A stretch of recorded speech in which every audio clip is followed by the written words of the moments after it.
Hello and welcome to WION Live Broadcast from Washington, D.C. I'm Nick Harper, and these are the top headlines this hour.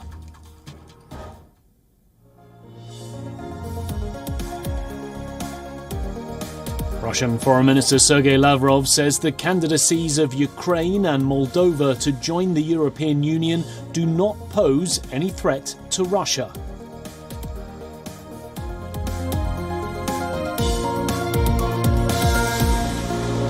US senators advance a bipartisan bill approving a narrow package of new firearm restrictions and billions of dollars in mental health and school security funding.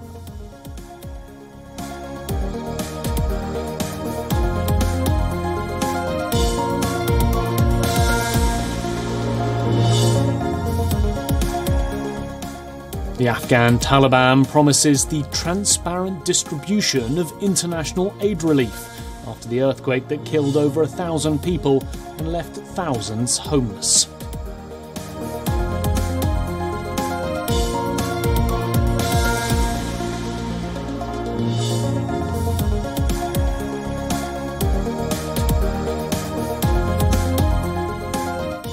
Prince Charles says the choice to become a republic or abandon the Queen as head of state was a matter for each member country to decide, while speaking at the opening of the Commonwealth Summit in Rwanda.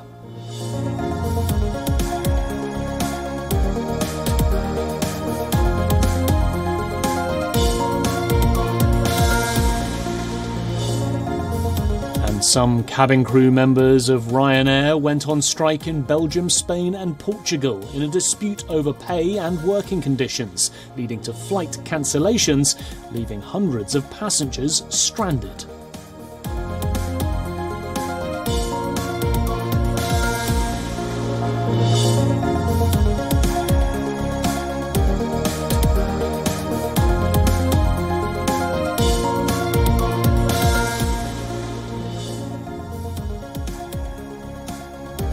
In the first big step towards gun reform, the United States Senate has passed a bill to address gun violence. Republicans joined Democrats in support of the bipartisan Safer Communities Act.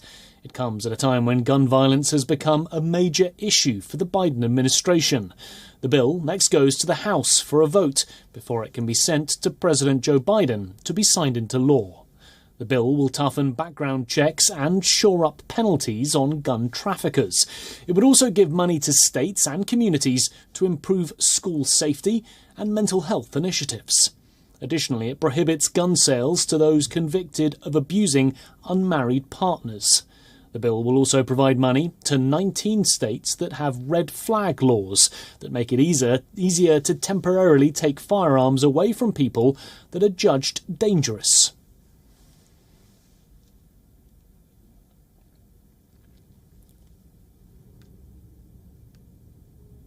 And as a result, this bill also has the chance to prove to a weary American public that democracy is not so broken that it is unable to rise to the moment when the need for action, like right now, in the wake of Uvalde and Buffalo, is most acute. What are we doing? Why are we here? We're answering those questions today. Not fully, but with enough force that anxious moms and dads and kids all across this nation can wake up tomorrow and be a little bit more confident that the adults who run this country actually care about their safety. Because you know what? People still believe in us. People still count on us. While this is the most significant piece of gun control legislation in decades, it does lack the more stringent actions backed by President Biden. For example, it doesn't ban assault-type weapons or raise the minimum age for buying them. It also doesn't require background checks for all gun purchases. The Senate and House are set to go on a 2-week recess starting next week. But the Democratic-controlled House is expected to approve the Senate's bill with little drama before members leave town on Friday.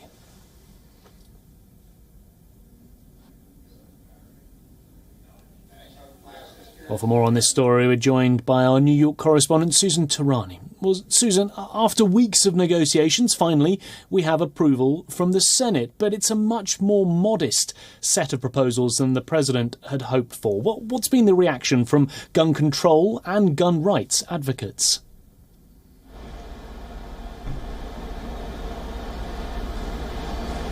Right, really reaction coming as expected from both sides of the aisle. And it seems like, when we see both sides really aren't satisfied with what has come out. On the one hand, those that wanted more gun control hope to see more done, and gun, advocates say that it's an infringement on Americans' rights on the Second Amendment. However, somewhere in the middle, the lawmakers that advocated for this bill say that, this was the best deal possible to sort of reach a consensus between Democrats and Republicans and their constituents. The Republicans that voted for this bill wholeheartedly believe that it's not an infringement on the Second Amendment, and it's the best that they can do. And in an election year, at least midterm elections, they figured that it'll sort of not only be a win after decades of no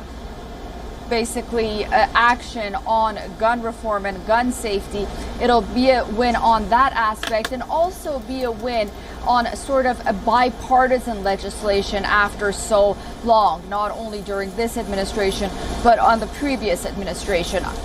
It's regarding mental health issues, it's regarding school safety, and then, it's widening the scope on background checks and criminal records. So, but at the end of the day, as you mentioned, many believe it's not going far enough.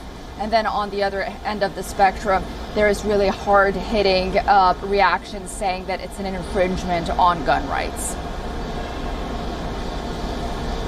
Susan, thank you. Stay with us. We'll come back to you in a moment to talk about our next story.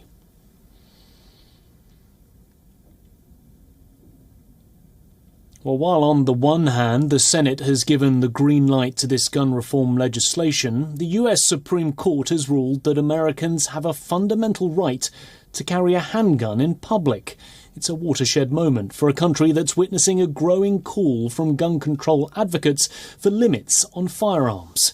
It's seen as a landmark decision with potentially far-reaching implications. It has, in fact, rendered all debates around the gun epidemic as almost irrelevant. The top court, with a Conservative majority, sided with advocates who said that the US Constitution guarantees the right to own and carry guns. The ruling is the first by the court in a major Second Amendment case in over a decade. The 6-3 ruling overturned a more than century-old New York law that required a person to prove they had legitimate self-defense needs to receive a permit to carry a concealed gun in public. Several other states, including California, have similar laws, and the court's ruling could now curb their ability to restrict people from carrying guns in public. Democratic President Joe Biden has called it a bad decision. I am disappointed in the Supreme Court gun decision. There is one little bit of solace in the minority making up the majority opinion has laid out that it affects not every state. It affects only 40 states, a lot of states it affects. New York officials expressed shock, outrage, warning the move would undermine public safety. New York City's mayor expressed concerns about his city becoming the Wild West. He said that the ruling may have opened an additional river feeding the sea of gun violence. Decision may have opened an additional river that is going to feed the sea of gun violence in our city and in our nation. Now is the time for every elected official who cares about the safety of all Americans to come together and respond thoroughly and comprehensively to this appalling decision. Meanwhile, California's Governor Gavin Newsom said the 6-3 decision by the right-leaning court was a dark day in America. It was indeed a stunning victory for the National Rifle Association lobby group. The NRA brought the case along with 2 New York men who had been denied gun permits. Well, our correspondent Susan Tarani is still with us, joining us live from New York City. Well, Susan, this is a major change to New York law, and there's clearly frustration and anger from officials in New York. So what comes next? So, as Brett Kavanaugh said, he joined John Roberts, another Chief Justice at the Supreme Court, and he says that states can still require people to get licenses to carry a gun on condition of such things as background checks and mental health records, and they can also limit where guns are allowed. So that didn't touch really that aspect of it. States can also require places for safe spaces, for example, overcrowded places, subway stations, courts, maybe even on trains. So states have that authority as well. Also, it also leaves an opening for governors and legislators to put into place, what aspect, of this law can be implemented in what situations. So it's not a blanket law, but it does also leave the door open for other states like, for example, California, Hawaii, Maryland, Massachusetts, New Jersey, and Rhode Island to pass similar laws as well. But they also didn't touch upon the justices didn't touch upon the part on who can really get a license. So when we say that it's going to be the Wild West, it doesn't mean that anyone can go and obtain a license now and carry a gun around New York. You still have to go through that process. The only difference is you can conceal your weapon outside of the home after you have that lengthy process of lawfully having a handgun. So, it's a huge development after many decades. However, many argue that at this point, the city and the state has to focus on unlawful guns and weapons, and this is a step that perhaps really demonstrates the division and the tapestry of opinions as it comes in line with that Supreme Court decision that we talked about. With the Senate decision that we talked about earlier regarding gun control and how it just balances it out when it comes to firearms in the United States. Thank you, Susan. That was Susan Tarani joining us live from New York City. Well, staying with the United States, the Congressional Committee investigating the Capitol riot held its fifth public hearing on Thursday. The focus was on how former US President Donald Trump pressured the Department of Justice to aid his efforts to overturn his 2020 election loss. Department to sow doubt in the legitimacy of the election, to empower his followers and members of Congress to take action. If the department could just lend its credibility to the conspiracies, people would have the justification they needed to spread the big lie. So President Trump ultimately wanted the Department of Justice to say the election was, quote, corrupt and, quote, leave the rest to me and the Republican congressmen. 3 former Justice Department officials recounted a dramatic Oval Office confrontation while testifying at the committee's last hearing of the month. This was 3 days before the assault on the US Capitol. Former White House attorney Eric Hirschman told the committee that he brutally mocked a plan from a Trump loyalist. The president, it's your decision. You get the chance to make this decision, and you've heard everybody, and you can make your determination. And then we jump back in and really clobber him. The witnesses also included Jeffrey Rosen, who was acting Attorney General during the January 6th assault on the Capitol. Rosen was part of the tense Oval Office showdown in which Trump contemplated replacing him with a lower-level official, Jeffrey Clark. He looked at me and he underscored, well, the one thing we know is you're not going to do anything. You don't even agree that the concerns that are being presented are valid. And here's someone who has a different view. So, well, why shouldn't I do that? That's how the discussion proceeded. The panel's chair, Congressman Benny Thompson, further said that Trump knew that the allegations of voter fraud were false, but still continued to pressure the department to declare that the election results were tainted. There's no joke about it. I've been in 2 elections. I won them both, and the second one I won much bigger than... Okay? Leaders of the world's 7 wealthiest economies will gather in the German city of Bavaria this weekend for the G7 summit. It comes at a time when a war is raging in Eastern Europe, one that has altered geopolitics of the world. The focus of the summit will no doubt be on the Russian invasion of Ukraine, while other issues on the agenda are the global crude oil price hike, the food crisis, the climate emergency and vaccine equity. The members of the G7 are the US, the UK, Canada, Italy, Germany, France and Japan. Leaders of all 7 nations will gather in Germany on Sunday for the high-stakes meet. Also in attendance will be the leaders of India, Indonesia, South Africa, Senegal and Argentina. They've been invited by the host nation, Germany. Our principal diplomatic correspondent, Siddhant Sibal, is joining us live on the broadcast from Munich. So, Siddhant, take us through what we can expect from this upcoming meeting.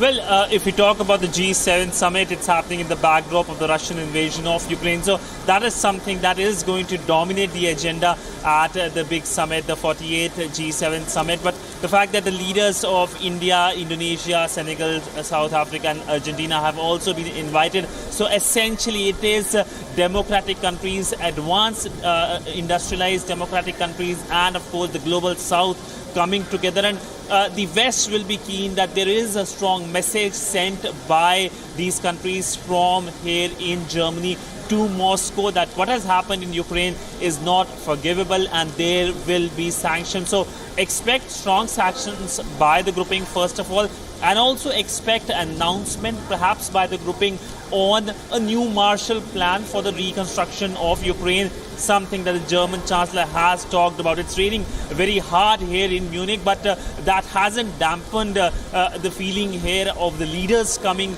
to the city and of course then going to Scholz Almo, where of course the leaders will be meeting. Remember this place is hosting the G7 summit for the second time. The last time it was in 2015, where we remember the images, especially that famous image of Angela Merkel and the then US President Obama. But this time, of course, things are changed and there is a lot of worry over what the Russian President Putin has done in Ukraine, something that has shocked Europe. And PM Modi will also be in attendance. What will the Prime Minister be hoping for from the summit? Well, for India and for the Indian Prime Minister, it's yet another occasion to talk about India and, of course, what India can get from the world. Because it's interesting to know that while India is member of the Shanghai Cooperation Organization, the BRICS is the member of the G20 and has been invited for the G7 many times. So India has been part of these groupings, which is very rare for any large country to do so. And if you look at India's association for the G7, it's not that it has formed overnight. It is a pretty old association. It's for the 3rd time the Indian Prime Minister Narendra Modi will be at the G7 summit. He was first invited in 2019 by the then French presidency. But before that, the first time any Indian Prime Minister took part in the G7 was way back in 2003, when the French again had invited the Indian Prime Minister. Manmohan Singh was a regular at the G7 from 2005 to 2009. So it is always good for G7. Actually, it's good for G7 to have big countries and of course developing countries like India, because there is criticism when it comes to G7, it being a Western grouping and it being a very limited grouping in terms of its membership. So India provides that perhaps cover for the G7 as well. Siddhant Sibal, thank you very much for joining us live from Munich. Well, next up, Israeli Foreign Minister Yair Lapid is in Turkey, where he met with his Turkish counterpart, Mevlut Cavusoglu. The meeting took place in the capital city, Ankara. Just today it was published, the Turkish intelligence recently foiled an Iranian plot in Istanbul. And these efforts are ongoing. We are full of appreciation for the Turkish government for this professional and coordinated activity. The visit comes amid worries that its citizens could come under attack from Iranian agents. Turkey and Israel have decided to restore their diplomatic representation to the ambassador level after both had expelled their respective ambassadors back in 2018.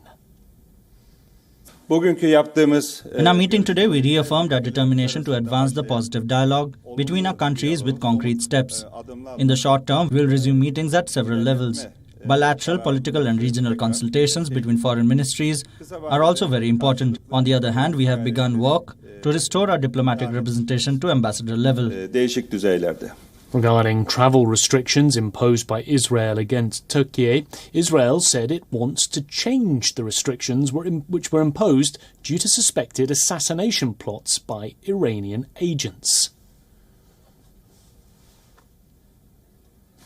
Our immediate goal is to bring about calm that will enable us to change travel warning to Turkey. The tourist season is reaching its peak, and Turkey is the #1 destination for Israeli tourists. The Turkish foreign minister said that both countries seek an end to more than a decade of damaged ties, and that the two have often fought over the Israeli-Palestinian conflict. But the energy sector has emerged as a key area of cooperation as they strive to mend relations.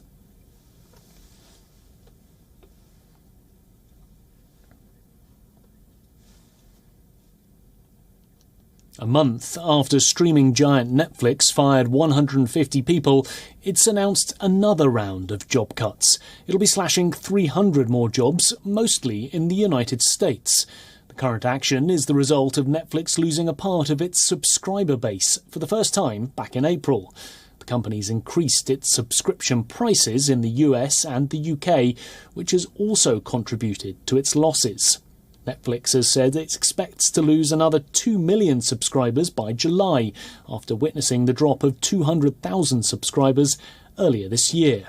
Netflix remains the clear leader in the streaming market, but it also faces fierce competition from other streaming platforms. In order to survive the market, the streaming giant is exploring an ad-supported service and cracking down on password sharing. The co-chief executive of Netflix said that the company is looking into advertising partnerships to appeal to price-sensitive audiences. The job cuts come amid rising worries in the US regarding the labour market. As per research, signs of a slowdown are particularly evident in the tech sector, as start-up companies have terminated nearly 27,000 workers since May, which is almost double the number recorded last year in 2021.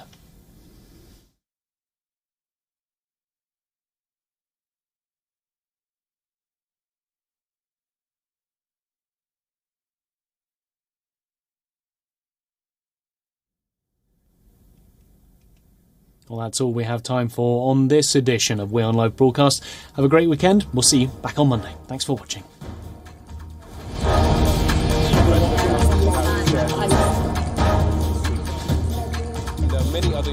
This is right, Arab.